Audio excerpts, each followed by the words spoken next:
I spent 10 years in prison. I used to be a cat burglar. I used to crawl through people's windows, break into their homes, and steal gold and money. And I used to melt that gold down into 5-ounce gold bars, and I used to sell them to collectors and dealers. And I did this for many years, and I made a lot of money. And I'm gonna tell you guys how I got caught, because it's kind of crazy. And I'm not trying to say, oh, I was so great at doing this or whatever, but I was kind of good. I'm just saying I was a little good at it, okay?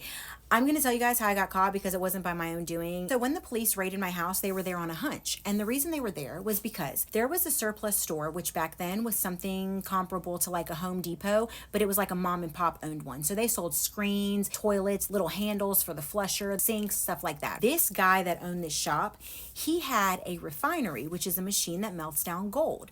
I found this guy's refinery in the city that I was living in at the time, and I went in there and I kind of tried to, engage him and then see how crooked he was, if he was crooked at all. And as I started to talk to him more, I realized, okay, this guy, yeah, he's crooked enough. The reason I needed him to be crooked is because I needed to melt this gold down. And in order to melt down gold legally, you have to have a license that will allow you to melt down precious metals. If you have that license, you tell the government that you will take ID from the person that brings in the gold to you. You will get their fingerprint, you will get their ID, and you will get their information, just like a pawn shop does. That's why they do it. They have to by law. That's to ensure that this gold or platinum or anything like that isn't stolen and getting passed around and melted down, and it's not identifiable anymore. This guy, he owned this shop and he had the machine to melt down metals. I threw some stuff out there and baited him on in, and I realized, okay, if I pay this guy under the table, he'll melt down my gold and I can use his machine and pay him a little cut for using the machine.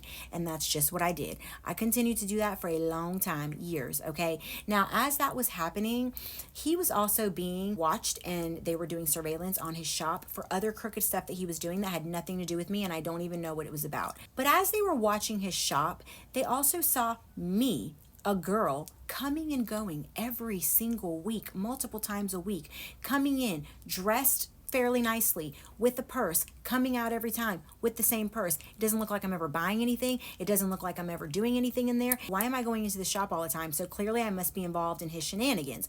But I wasn't. When they actually arrested him and asked him about me, because they had pictures of my car and my license plate, he told him, he was like, yeah, that's Jennifer. She's using my machine. She's melting down gold. I don't know anything else about her. I don't even know her last name. But she comes in a couple times a week. She leaves with a couple ounces of gold. And this is just something that's been going on. They had pictures of my car and my real license plate. When I used to commit burglaries, I used to put a fake license plate on my car. But when I was driving around town like a regular civilian, I didn't have that fake license plate on. There was no need to. I didn't want to get in trouble and pulled over for that. So I had my real license plate.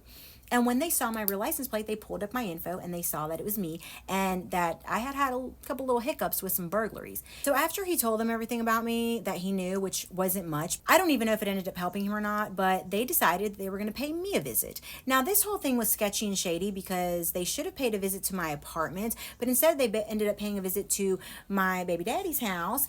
And that was already weird in itself, because y'all had to follow me there. So they were following me at this point, but I didn't know all this till after the fact. They ended up raiding the house one Friday morning at about 6:30, 7 a.m. And when they raided the house, they ended up finding absolutely zilch. Okay, zilch in the house, nothing, nada. The reason they were able to raid the house like that is because I was on probation at the time. When you're on probation in the state of Florida, you cannot either deny or consent to a search of your person or your property. When you're on probation, the first thing you do that first day is sign a document saying you can be searched at any time for any reason or for no reason at all by any law enforcement official, okay? So once they raided the house and they found out that I didn't own the house and it was my baby daddy's house, they decided that, okay, well, we didn't find anything anyways. They were on their way out. But what ended up happening was some cop ended up looking through the garage window and saw my car inside. Now, my car is registered to me, so what can they do without a search warrant? Search my car. And you know what they found in my car? They found one necklace, one very identifiable necklace, had 5 huge diamonds that they clearly could say, hey, is this anybody's that was burglarized in this time frame?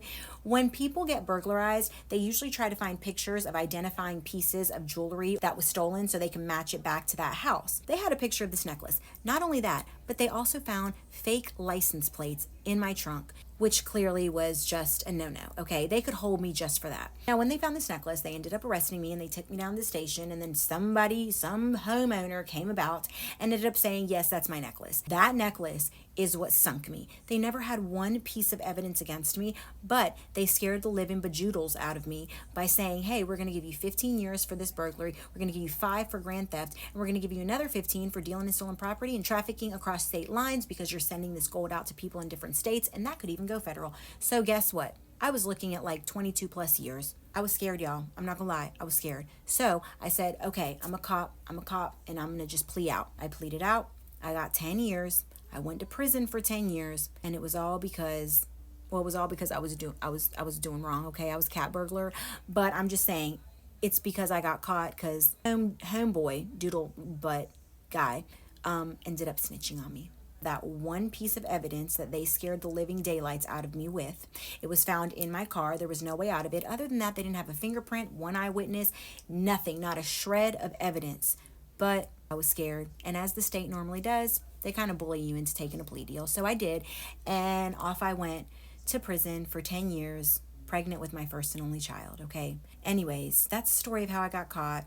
Homeboy snitched on me. Yes, I was doing wrong, but that's how I actually legit got caught, okay? I love you guys, and I will see you on the next one. Later.